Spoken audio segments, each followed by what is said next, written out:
Hello दोस्तों, आज का हमारा टॉपिक है नाव एवं धारा। रेलवे में इसका भी एक क्वेश्चन आपको ज़रूर मिलता है। तो देखिए इसको हम लोग किस तरीके से सॉल्व करेंगे। तो देखिए सबसे पहले हम इसका कुछ बेस जान लें तो बहुत ही बेहतर रहेगा। देखिए इसमें क्या बेस होता है, एक होता है अनुप्रवाह।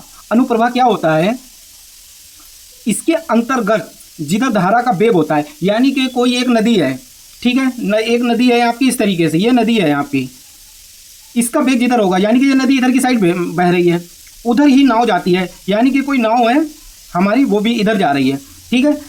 यदि नाव या जहाज की चाल x तथा धारा की चाल y हो तो जल में नाव की सापेक्ष चाल बराबर क्या होगा। तो नाव की चाल प्लस धारा की चाल, यानी कि जिधर हमारी धारा जा रही है इसकी भी तो कुछ स्पीड होगी, यानी कि जिधर हमारा पानी बह रहा है उधर भी कोई स्पीड होगी, और उधर ही हमारी जहाज जा रही है। तो इसकी और इसकी दोनों की जो है ना धारा को आपस में जो स्पीड होगी उसको हम लोग जोड़ लेते हैं। एक को x से हम लोग दर्शाते हैं, दूसरे को हम लोग y से दर्शाते हैं, तो दोनों की स्पीड को जोड़ लिया जाएगा। उसके बाद एक और आता है जिसको हम लोग बोलते हैं ऊर्ध्व प्रवाह। इसके अंतर्गत जिधर धारा का वेग हो जाता है नाव उसकी विपरीत दिशा में जाती है। यदि नाव की चाल x तथा धारा की चाल y हो तो नाव की सापेक्ष चाल x माइनस वाई। देखिए अब इसके अंदर क्या होगा कि मान लो ये एक हमारी नदी है, ये इस साइड में बह रही है, एक हमारी बोट है नाव, वो हमारी इस साइड में जा रही है। तो उस कंडीशन में क्या होगा, उस कंडीशन में आपकी जो चाल नाव की चाल होगी उसका वेग और जो हमारी धारा जा रही है उसका वेग उसमें से माइनस हो जाती है। इसी तरीके से इस लोग को हम लोग जो शो करते हैं वो इस तरीके से करते हैं, जिसके मैंने आपको 4 टॉपिक बताने जा रहा हूँ। देखिए 4 टॉपिक क्या है। नंबर 1, अनुप्रवाह में नाव जहाज की चाल x प्लस वाई, जो कि मैंने आपको पहले वाले में बताया था। सेकेंड वाले में क्या होगा, ऊर्ध्व प्रवाह में नाव जहाज की चाल x माइनस वाई। तीसरा क्या होता है कि जिसको हम लोगों को अगर इस तरीके क्वेश्चन है किस तरीके से निकालेंगे, नाव की चाल बराबर अनुप्रवाह की चाल प्लस ऊर्ध्व प्रवाह की चाल बटे 2, ठीक है। उसके बाद धारा की चाल निकालनी है अगर हमें, तो अनुप्रवाह की चाल माइनस ऊर्ध्व प्रवाह की चाल बटे 2। तो देखिए एक हम लोग क्वेश्चन पहले हम लोग देख लेते हैं, जो चाल बराबर दूरी बटे समय का जो रहता है उस तरीके का एक क्वेश्चन हम लोग देख लेते हैं। तो देखिए ये हमने एक क्वेश्चन आपके लिए लेके आया हूँ। देखिए एक नाविक शांत जल में 4 किमी घंटा की चाल से जा सकता है। यदि धारा की चाल 2 किमी घंटा हो तो जल प्रवाह के साथ नाव में जाने में 12 किमी दूर जाने में कितना समय लगेगा। तो इस क्वेश्चन को आप लोग बार बार पढ़ें और समझें क्या कह रहा है। इसमें हमसे समय पूछ रहा है।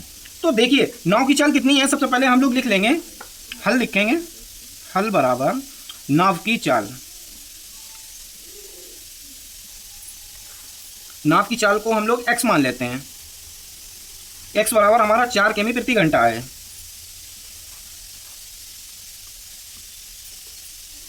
ठीक हो गया।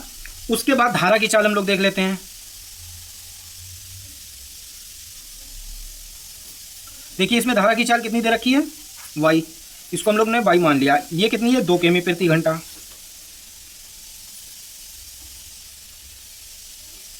और हमसे किस दूरी के बारे में पूछ रहा है, 12 किमी दूर जाने में कितना समय लगेगा। तो हमसे ये पूछ रहा है दूरी कितनी हमें दे रखी है, दूरी बराबर दे रखा है 12 किमी प्रति घंटा। इसमें हमसे वो समय पूछ रहा है। तो देखिए इसमें एक सिंपल सा फॉर्मूला होता है, आप लोगों ने पहले पढ़ा होगा, चाल बराबर क्या होता है, दूरी बटे समय।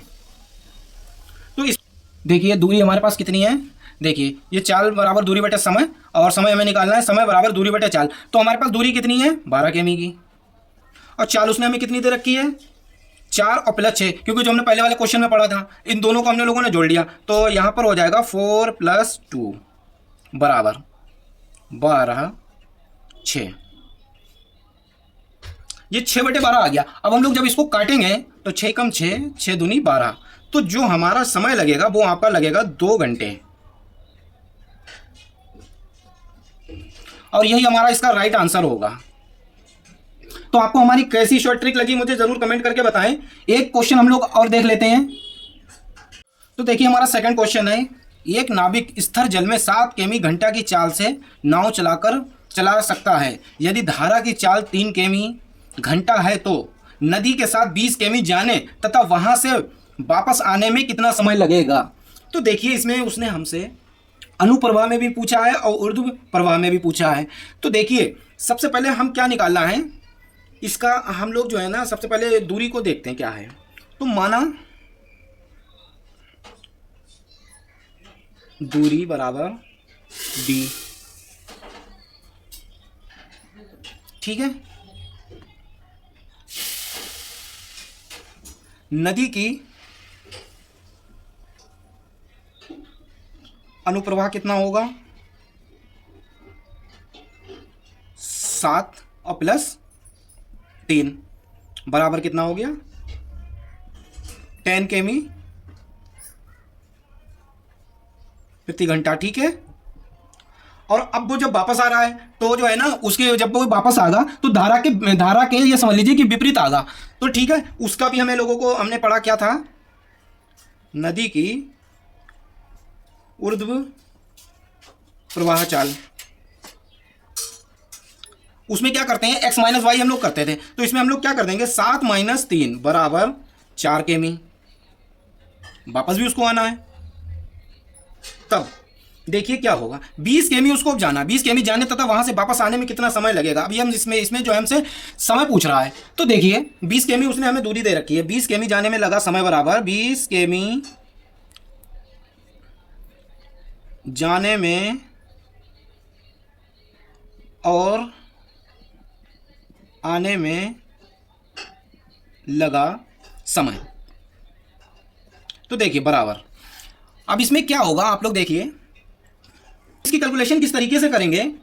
तो देखिए हमारे पास क्या है 20 किमी जाना है उसको, तो 20 किमी जाने के लिए सबसे पहले अनुप्रवाह को लिखेंगे।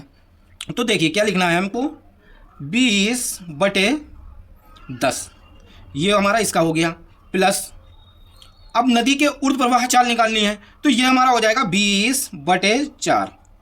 अब हमें इसकी कुछ नहीं, सिंपल सी कैलकुलेशन कर लेनी है और कुछ नहीं करना है। तो देखिए सबसे पहले हम इन दोनों का एलसीएम ले लेंगे, कितना ले लेंगे 20, ये इससे भी कट जाएगा और इससे भी कट जाएगा, यहाँ से 10 दो बार में कटेगा, 2 की जो है ना हम गुणा कर देंगे 20 से, तो ये हमारा हो जाएगा आपका 40, प्लस जब इसकी करेंगे तो ये 5 बार में इससे कटेगा, तो 5 को 20 से गुणा कर देंगे तो ये हो जाएगा 100 बराबर, टोटल कर लेंगे 140 हो गया, ये आपका 20 हो गया।